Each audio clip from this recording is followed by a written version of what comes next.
세상의 모든 여행 정보를 쉽고 빠르게 전달해 드리고 있는 여행 중개소 이부장입니다. 자, 또 여러분 반갑습니다.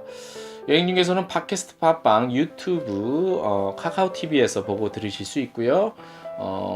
많은 분들이 잠 안 올 때 듣고 보기 좋은 방송이라고 평가를 해주시고 있습니다. 정말 그렇습니까? 예, 뭐 그렇다면 편한 방송 아닐까 싶습니다. 편한 방송, 너무 자극적이지 않고. 예. 자, 여러분, 여행 중개소 오늘 해외 여행 정보 중심으로 알려드리고 있고요. 가끔 가다가 저희가 국내 여행지를 좀 소개를 해드리고 있어요. 그 국내 여행지는 뭐 정보를 얻기도 쉽고, 그 다음에 뭐 언제라도 갈 수 있다라는 생각에 조금 뭐라 그럴까, 조금 좀 밀어두는 게 경향이 있는데, 사실 국내 여행지도 제가 누차 말씀드리지만 굉장히 좋은 곳이 많습니다. 특히 저는 개인적으로요, 저는 개인 취향인데 그 뭐라 그럴까, 옛날 거를 좋아해요. 특히 근대 거 있죠. 근대 뭐 일제 그 강점기 때 남아있는 그런 유적지라고 하는 게 맞나요? 그건 잘 모르겠는데 아무튼 그런 거를 좋아해요. 그래서 제가 태어난 곳이 그 서울 신당동이에요. 신당동, 그 신당동 떡볶이촌 있는 그쪽, 거기가 이제 제가 태어난 곳인데, 예전에 이제 거기서 태어나서 한 초등학교 시절에 대부분을 거기서 보냈는데 그 당시에도 일제 그 강점기 때 지어졌던 건물들이 꽤 남아 있었어요.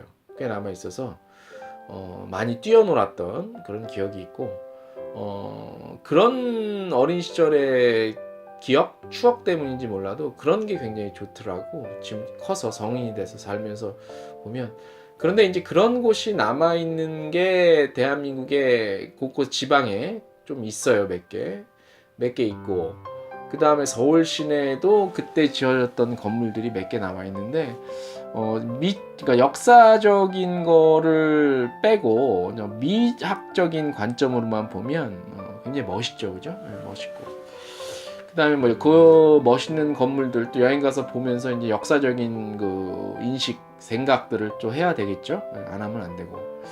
최근에 이제 논란이 됐던 그 손혜원 국회의원, 그 목포 얘기인데, 오늘 그 목포 얘기를 좀 몇 군데를 좀 소개를 해드릴까 하는데, 뭐 하면서 이제 이런저런 좀 얘기를 좀 할까 합니다. 여행중개소는 또 그 뭐 그냥 아무 생각 없이 하는 방송은 아니고, 그런 문제점들은 또 무엇인가 한번, 뭐 골치 아픈 얘기일 수도 있는데 한번 좀 생각해 볼까 합니다. 그 이제 뭐 보도가 뭐 투기냐 뭐 이런 걸로 논란이 됐는데, 사실 저는 개인적으로 그렇게 생각해요. 그거는 잘못된 거고, 예를 들어서 우리나라는 그 너무 그 경제적인 이익, 그 대기업 집단들의 경제적인 이익 때문에 그런 것들이 많이, 문화재나 이런 것들이 훼손이 되고 가치가 이제 없어지는 그런 경우가 많죠. 근데 이제 프랑스 같은 데 보면요, 프랑스 대표적인 것이 이제 프랑스인데, 프랑스 같은 경우는 그 참 그 문화적으로 얼마나 대단한 나라냐면, 그 매년 프랑스에서 그 이제 세계 그 관광전을 해요. 그 일반인들 대상으로 말고 우리 이제 업자들끼리 그 이제 모여서 미팅하고, 뭐 비즈니스, 뭐 이런 관광 상품, 여행 상품 뭐 이렇게 하고, 그런 게 이제 전 세계적으로 몇 개가 있는데, 뭐 캐나다, 미국, 뭐 중국도 있고 독일도 있고 이제 프랑스도 있는데, 그걸 제가 작년에 전 다녀왔는데, 파리에서 했는데, 올해는 이제 할 때가 다가오는데, 올해는 저기 그 갈렐레오 있죠? 갈렐레오인가? 아 잠깐만, 갈렐레오인가 그게? 다빈치인가 갈렐레오인가? 아, 네, 그 또 헷갈리네. 다빈치, 네. 다빈치인가? 아 맞네, 네, 다빈치 맞아. 아, 네, 갈릴레오. 그 다빈치 있잖아요. 다빈치가 원래 프랑스 사람이 아니거든요. 아닌데, 레오나르도 다빈치 있죠. 레오나르도 다빈치. 프랑스 사람이 아닌데 이탈리아 사람이잖아요. 근데 프랑스에 그 프랑스로 와서 프랑스에서 많이 뭐라 그럴까 좀 키워줬으니까, 키워줬다는 게 모르겠지만 그 그 다빈치가 활동하는데 많은 도움을 줬어요, 프랑스에서. 그래서 프랑스에서 다빈치에 대한 그 르네상스, 다빈치를 주제로 놓고 르네상스 500주년 관련한 행사들을 해요. 이번에 아까 말씀드린 관광정 같은 경우는 그 성들, 그러니까 그때 르네상스 시대에 500년이 넘었죠. 예, 르네상스 시대에 있었던 그런 성들, 고성들을 있는 그 지역에서 해요.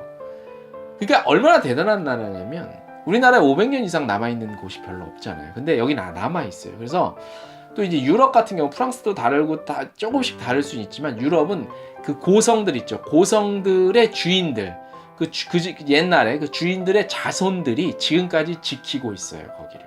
그래서 거기를 문화재, 문화유적지로 보관이 아니라 유지, 보존해 놓고 관광객들이 거기 돌면서 그 투어도 하고 해요. 근데 투어도 막 하는 게 아니라 그것도 인원 제한을 둬서 요만큼만 들어가서 보고 또 나오고 또 요만큼만, 이렇게 철저하게 관리를 하고 보존을 해요. 유럽 같은 경우, 특히 프랑스는 이제 올해 그런 성들이 모여 있는 곳에서 아까 말씀드린 관광전을 올해는 하는데, 성들이 굉장히 많아요. 엄청나게 우리가 그림에서나 본 것 같은 성들이 많은데, 이름을 말씀드리기는 너무 필요 없는 것 같고, 앙부아즈성, 블루아성, 쇼몽성 이런 거 있어요. 불어라 이제 어려워서 제가 요 성 이름까지는 거론을 하지 않겠는데, 이렇게 그러니까 문화 유적지를 보존을 하고 관광 자원으로 살려서 후대에 남겨요, 이렇게. 그래서 이런 나라가 진짜 문화 대국이지. 근데 우리나라 그 손혜원 국회의원의 그 사건을 보면서 참 좀 아쉽고 안타깝더라고. 손혜원 씨 같은 경우는 진짜 사비를 털어서 그 문화, 목포의 그 근대 문화, 그거를 한번 유지해보고 싶어서 사비를 털어서, 남들이 도와준 것도 아니고 사비를 털어서 그렇게 했는데 그걸 투기로 몰아서 그런 보도가 나온다는 거는 좀, 그런 분위기로 간다는 거는 좀 아닌 것 같고요. 그래서 저는 참 기대되는 게, 목포가 원래 이제 근대 그 문화들이 많이 남아 있어서 안 그래도 조금 아는 사람은 알았는데 사들인 그 창성장 주의를 해서 거기를 이제 손혜원 씨 덕분에 우리는 이제 정말 대단한 관광지로 향후, 지금도 많이 몰린다고 그러더라고요, 주말에. 어떤 곳이가 지금은 호기심 차원이겠죠. 근데 거기가 진짜 손혜원 씨가 이렇게 사비를 들여서 그렇게 해준다니까 정말 그 여행 전문 기자 입장으로서 너무 고맙고요. 외국인들이 와서 목포가 지방 많이 가야 되는데 맨 서울만 보니까 맨 한류 이런 것만 우리나라 관광장으로 알리잖아요.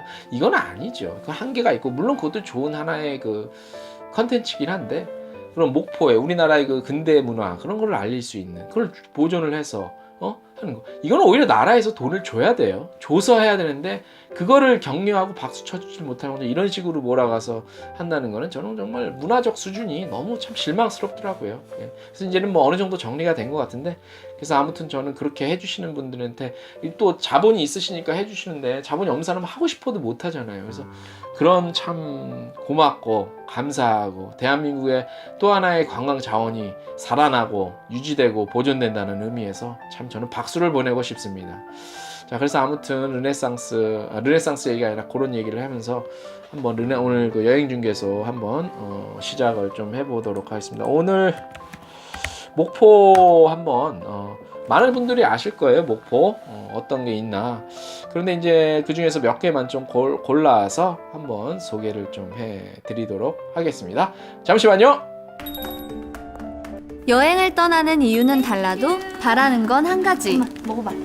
즐겁고 행복한 여행이죠. 하나, 둘, 셋. 이때 필요한 건 바로 안전입니다.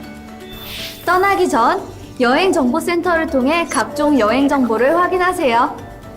안전을 위한 마음가짐, 즐겁고 행복한 여행의 시작입니다. 이 캠페인은 문화체육관광부 한국여행업협회가 함께합니다. 중에서 오늘 목포 한번 가볼게요. 목포 목포는 뭐 유달산, 목포는 유달산, 뭐 다 아시죠? 목포는 유달산, 목포는 항구다. 뭐 영화도 있었고, 목포 항구지 뭐. 목포가 산인가? 뭐 어디인가?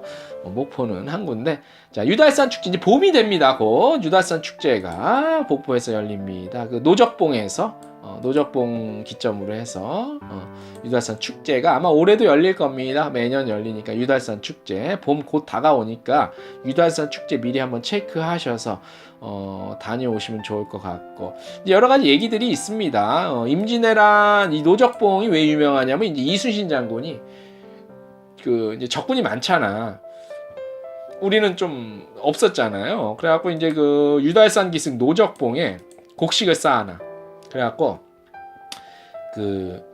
곡식 그러니까 진짜 곡식이 아니라 그 이제 그 뭐라 그럴까 그 낯가리라고 하는데 낯가리 같은 거를 만들어서 그 우리 이제 군량미가 많은 것처럼 그래서 아군이 많다라는 거죠. 위장을 하지요. 이제 그렇게 하는 거. 그 이제 그 노적봉이 그런 또 역사가 있습니다. 그래서 그 영산강에 이제 또 횟가루 같은 걸 뿌려서 군사들이 밥을 해 먹는데 쌀뜨물로 보이게끔 위장을 또 하는 거지. 그래서 외적들로 하여금 일본 놈들로 하여금 이제 미리 겁먹고 도망가게끔 하는 그런 또 게 있습니다. 그래서 그때 당시 이제 이순신 장군 휘하에는 아주 적은 수군만 있었잖아요. 그래갖고 이기려면 이제 이게 방법이 없는데 심리전으로 이제 물리쳤는 그런 노적봉 거기가 이제 유달산에 있습니다. 그래서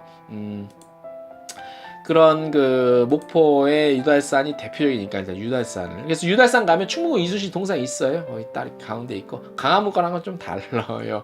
그래서 한번 노적봉 유달산에 한번 가보시면 그런 것들을 보실 수 있고 유달산 축제가 아마 올해도 있을 겁니다. 보통 4월 초순에 열리는데요. 올해도 뭐 그쯤에서 열리지 않을까 싶습니다. 그래서 벚꽃, 개나리, 뭐 진달래, 철쭉 이런 것들 많이 보실 수 있고요. 그 다음에 이제 그 공연 같은 것도 많이 합니다. 공연 같은 것도 유달산 축제 때는 그 앞에서 그다음에 뭐 어린 아이들을 위해서 이제 페이스 페인팅 뭐 이런 좀 소프트한 그런 것들도 많이 하고 있습니다. 그래서 유달산 한번 뭐 첫 번째 목포 여행 가시면 이제 유달산을 반드시 가셔야 된다는 거 말씀을 드리면서 자 목포 여행에 또 하나 핫스팟이 있습니다. 핫스팟 여기는 이제 목포시 문화유산 제 22호인데 경동성당 아시는 분들은 아실 거예요. 경동성당이 있습니다. 경동성당은 이제 천주교 믿으시는 분들은 아실 거예요. 광주 대교구 소속의 카톨릭 교회고요.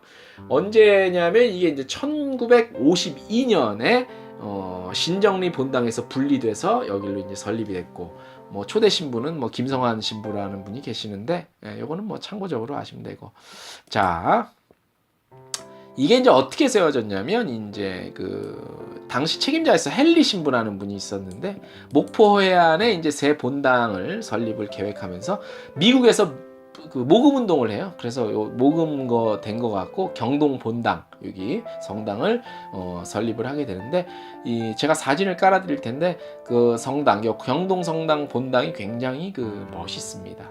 멋있습니다. 한번 제 사진을 보시면 아실 거예요. 그래서 1952년에 건립 기공을 했고요. 1955년에 이제 완성이 됐죠. 그래서 굉장히 50년, 60년 됐네요. 60년 됐고 그 다음에 이제 경동성당 앞에 가면 이제 우리나라 최초의 신부죠. 김대건 안드레아 신부 동상이 또 이렇게 있고 뭐 천주교 얘기에 대한 역사라서 조금 지루해 하실 것 같아서 생략을 좀 하고 뭐 대략 좀 말씀을 드리면 뭐 그렇게 지어져서 이게 이제 올해 한 65년 됐나? 이제 65주년 정도 된 그런 성당으로 이제 자리를 잡게 됐죠. 그래서 목포에 가시면 요 경동성당을 한번 역사적 얘기는 조금 지루할 수 있어서 생략을 좀 할게요. 그래서 우리나라 최초의 어떤 그 최초의 이게 무슨 말이지? 이건 내가 잘 모르겠다. 무슨 전문 용어인 것 같은데. 레지오 마리의 경동성당이라고 하네. 이게 무슨 뜻인지 잘 모르겠어요. 천주교 관련해서는 잘 모르겠고. 자, 목포행 경동성당 핫스팟 하나 소개해 드렸고.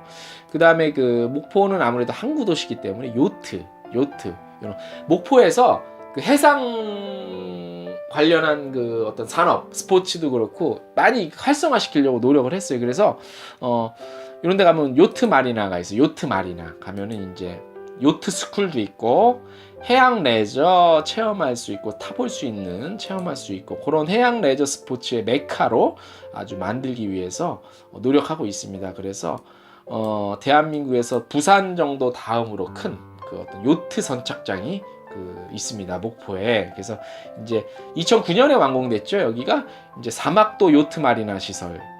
이거 한번 구경해 보시는 것도 좋아요. 멋있어. 사진 찍어도 멋있고 봄 되면 멋있잖아요. 그죠? 그래서 요트 타볼 수 있는 체험도 할 수 있고요. 그래서 올해까지 아마 한 600척 규모의 그 요트가 들어올 수 있는 시설을 확충한다고 했는데 올해 완공이 될지는 모르겠습니다. 그래서 엄청나게 큰 요트가 선착장에 이렇게 딱 정박해 있는 거를 볼 수 있죠. 그래서 목포에 여행을 가시면 요트 선착장 가시는 요트 마리나, 목포에 있는 요트 마리나 주소지는 목포시 사막로 88-56이라고 나와 있는데 참고만 하시면 될 것 같아요. 목포 여행. 자, 목포 여행 손혜원 국회의원이 요즘에 막 문제되는 그 창성장 근처 한번 둘러보시고 차 한잔 마시시고 그 다음에 유달산 필수 가신 다음에 그 다음에 목포 성당 경동성당 둘러보시고 그 다음에 요트 마리나 둘러보시면 목포 여행은 큰 틀에서 이렇게 주요 거점은 이렇게 돌아보실 수 있어요. 그래서 그런 거 그렇게 돌아보시면 좋을 것 같고 유달산에 대해서 산이라고 해서 굉장히 높이 올라가야 되냐 그렇게 하는데 그래서 사실 높지는 않아요. 해발 228m 정도라 굳이 이렇게 산악을 한다는 정도 등산을 한다는 정도 그 정도까지는 아니고 대신 이제 노적봉은 해발 60m인데 올라가면 이제 딱 또 전경들이 보이니까 그런 거 좋고요. 예. 그래서 둘러보시면 좋을 것 같고 노적봉 아까 말씀드린 그 다음에 창성장 쪽 그 다음에 어디야 경동성당 경동성당 그 다음에 목포 마리나 이렇게 둘러보시면 좋을 것 같습니다. 목포 간단하게 소개해드렸어요. 목포 요즘에 창성장 많이 간다는데 거기만 보기 좀 심심하지 않나? 그러면 요트 마리나 유달산 당연히 가셔야 되고 경동성당 또 들러보시면 되고 추가적으로 근대문화시설이 굉장히 많이 남아 있습니다. 목포에는. 그래서 목포의 근대문화시설 아니면 목포 여행 이런 것들을 한번 치시면은 또 더 제가 지금 말씀드린 거 외에 더 많은 정보를 얻으실 수 있고 하나 팁을 드리면 국내 여행 정보 인터넷 포털 사이트 블로거 좋은데 가장 사실 많은 거를 얻으려면 목포시 홈페이지를 한번 들어가 보세요. 그러면 목포시 관광과 관련한 카테고리가 또 있어요. 가면은 맛집, 숙소, 주요 여행 코스, 투어 코스 이런 게 자세히 나와 있어요. 목포시에서 하는 거기 때문에. 그래서 지방 여행, 지방 여행, 우리 국내 지방 여행 가실 분들이 블로거 이렇게 네이버 같은 데 쳐서 블로거만 의존하시는데 사실 블로그에 나온 맛집이나 숙소는 상업성이랑 연결된 것들이 꽤 있잖아요. 요즘에 아시다시피. 그래서 그런 것보다는 해당 관할 구청이나 시청 홈페이지에 들어가면 이렇게 자세한 여행할 수 있는 정보들이 나와 있어요. 그런 것들을 각 시나 도에서는 관광과 이런 데서 다 있으니까 그런 거 참고하시면 더 정확해요. 상업성 없고 이렇게 광고주랑 이렇게 블로거 요즘에 돈 주고 이렇게 해서 그런 게 많아서 그런 것보다는 오히려 객관적인 정보를 얻으시려면 홈페이지 각 시청이나 구청 이런 거 홈페이지 참고해서 들어가시면 더 많은 정확하고 객관적인 여행 정보를 얻으실 수 있습니다. 그래서 제가 한번 국내 여행 원하시는 분들한테 참고하시라고 한번 말씀을 드렸습니다. 자, 목포 여행, 남도 여행의 진수죠. 목포, 전주 한옥마을 요즘에 너무 상업화돼서 오히려 싫어하시는 분들도 있는 걸로 알고 있어요. 근데 이제 남도 쪽 여행 가신다 그러면 전주도 갔다가 목포 한번 들려볼까 하시는 분들은 이거 제가 오늘 말씀드린 정보를 참고해 주시면 훨씬 짧은 시간 내에 여기는 딱딱딱 돌면 되겠구나라고 해서 특히 이제 봄에 곧 3, 4월에 이제 봄 지자체에서는 관련 축제들 엄청 많아요. 그래서 축제 관련한 것들도 한번 검색해 보시면 굳이 해외 멀리 안 나가셔도 가성비 좋고 또 맛집 남도는 또 맛집이 기가 막히잖아. 만 얼마나 주면 그냥 한상 막 한 20 몇 찬 막 나오는 거 이런 거 특히 만여행 맛집 여행 이런 거 좋으니까 남도 여행 한번 권해드리면서 오늘 목포 여행 중에서 오래간만에 국내 여행 특집 목포 간단한 계량만 소개를 해봤습니다. 오늘 여행 중계소 여기까지 마치겠습니다. 여행 중계소는 팟캐스트 팟빵 유튜브 카카오 TV에서 보고 들으실 수 있고 함께 하실 수 있습니다. 좋아요 구독 부탁드리겠습니다. 안녕.